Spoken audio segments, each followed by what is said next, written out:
भोपाल में global investors summit को संबोधित करते हुए पीएम नरेंद्र मोदी ने कहा कि दुनिया को भारत से बहुत सारी उम्मीदें हैं। वे चाहे सामान्य जन हो, नीतिगत जानकार हो, देश या संस्थान हो। पिछले कुछ हफ्तों में जो कमेंट आए हैं भारत के हर निवेशक का उत्साह बढ़ाने वाले हैं। विश्व बैंक ने कहा भारत आने वाले सालों में ऐसी ही दुनिया की फास्टेस्ट ग्रोइंग इकोनॉमी बना रहेगा। मोदी ने कहा कि यूएन की एक संस्था ने भारत को सोलर पावर की सुपर पावर कहा था। यह भी कहा जहां कई देश सिर्फ बातें करती हैं वहीं भारत नतीजे लाकर दिखाता है। पीएम मोदी ने एमपी को लेकर कहा कि जहां कभी खराब सड़कों के कारण बसें तक नहीं चल पाती थी, वो एमपी आज देश की ईवी क्रांति के लीडिंग स्टेट में से एक है। जनवरी 2025 तक करीब 2 लाख ईवी एमपी में रजिस्टर्ड हुए हैं। ये करीब 90% ग्रोथ है। मध्य प्रदेश में हल्की सर्दी का दौर फिर से आ गया है। दिन में ठंडी हवा चल रही है तो रातें सर्द है। प्रदेश के 3 शहरों में पारा 10 डिग्री सेल्सियस के नीचे पहुंच गया है। पंचमढ़ी में तापमान 6.1 डिग्री पहुंच गया। प्रदेश के पूर्वी हिस्से यानी जबलपुर, सागर, शहडोल, रीवा के साथ भोपाल संभाग में भी पारा लुढ़का हुआ है। मौसम विभाग के मुताबिक अगले 2 दिन मौसम ऐसा ही बना रहेगा।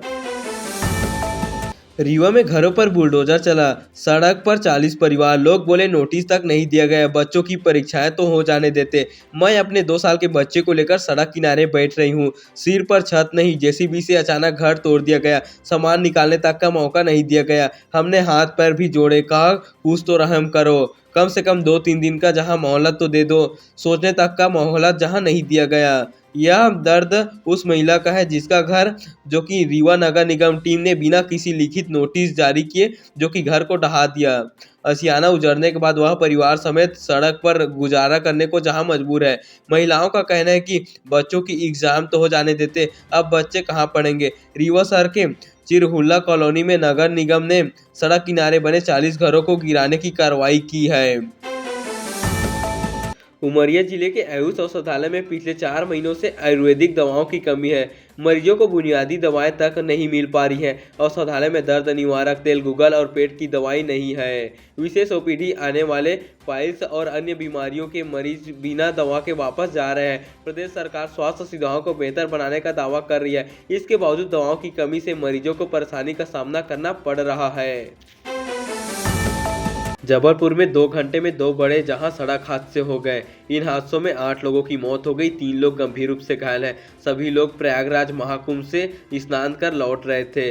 पहला हादसा संजीवनी नगर में देर रात 2 बजे हुआ। तेज रफ्तार कार ट्रक में घुस गई, जिसमें 2 लोगों की मौके पर ही मौत हो गई और एक महिला जहां गंभीर रूप से घायल हो गई। दूसरा हादसा खितौला के जो कि पहरेवा बाईपास पर हुआ, जहां 4 बजे यह हादसा हुआ। एक बेकाबू तूफान जीप पेड़ को तोड़ते हुए रॉन्ग साइड पर चली गई, जिसके बाद बस से जहां टकरा गई। जीप में सवार 6 लोगों की मौके पर ही मौत हो गई, 2 लोग जहां गंभीर रूप से घायल हैं। सभी लोग कर्नाटक लौट रहे थे।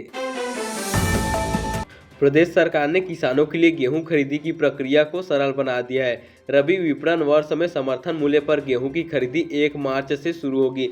इस बार किसानों को गिरदावरी की आवश्यकता नहीं होगी। सीहोर कलेक्टर जो कि बाला गुरु के ने बताया कि किसान 31 मार्च तक अपनी फसल का पंजीयन करा सकते हैं। पंजीयन 3 तरीकों से किया जा सकता है। सेवा सहकारी विपणन समिति के माध्यम से निःशुल्क, किसान ऐप से निःशुल्क या एमपी ऑनलाइन सीएचसी के माध्यम से 50 रुपये प्रति पंजीयन देकर जहां करा सकते हैं। फसल का भुगतान किसानों के आधार से जुड़े बैंक खातों में किया जाएगा, इसलिए किसानों को अपना आधार नंबर, बैंक खाता और मोबाइल नंबर लिंक करवाना होगा। रबी उपार्जन नीति 2025-26 के तहत किसानों को स्लॉट बुकिंग करनी होगी। बुकिंग के 7 दिन के भीतर फसल बेचकर ऑनलाइन पक्का बिल बनवाना अनिवार्य है। केवल स्लॉट बुक करने वाले किसानों से ही फसल खरीदी की जाएगी। किसानों को सलाह दी गई है कि वे केवल अच्छी गुणवत्ता का गेहूं ही उपार्जन केंद्र पर लाएं।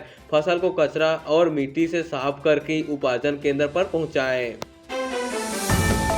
भोपाल के इंदिरा गांधी राष्ट्रीय मानव संग्रहालय में चल रही ग्लोबल इन्वेस्टर्स समिट में देश विदेश के इन्वेस्टर्स जुड़े हैं। समिट का उद्घाटन पीएम नरेंद्र मोदी ने किया। पहले दिन अडानी ग्रुप ने 1.10 लाख करोड़ रुपए के इन्वेस्टमेंट की बात कही। इससे 1.20 लाख नई नौकरियां के अवसर जहां बनेंगे। इसके अलावा हिंडाल्को ग्रुप सिंगरौली में 15,000 करोड़ रुपए का प्लांट लगाने जा रहा है। अवादा ग्रुप ने 50,000 करोड़ में 8,000 मेगावाट का सोलर विंड पावर और बैटरी प्रोजेक्ट लगाने की इच्छा जताई। वहीं सागर ग्रुप टेक्सटाइल सेक्टर में 2,500 करोड़ का निवेश करेगा।